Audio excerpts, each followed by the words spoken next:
Ja, ja. A vas drugače obrne? Ne, ne. Jaz sem že 86 odbila. Jaz sem že v 87. Meni so bile vedno zanimive take prigode.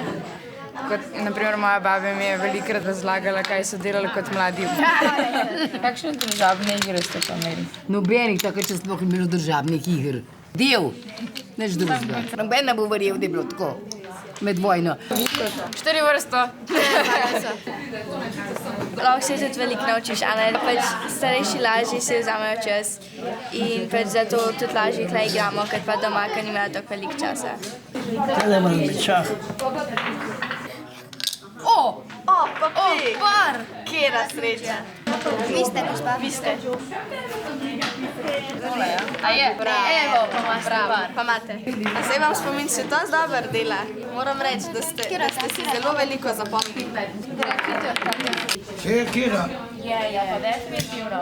A vas kdaj obiščejo vaši otroci? Ja, a veste, kako sem srečna danes, ko ste prišli, jaz sem zelo rada tako družbo. Se počutim mlada. Drugače tudi mi smo ful veseli, da smo prišli sem. Tu zdaj naše otroštvo ima drugačno kot vaše.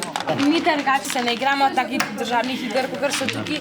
S telefoni smo obkroženi. Ampak zdaj, ko smo pa tukaj z vami, se pa gremo lahko igre, ker se išči nikoli nismo šli. Ja, zabavne tudi.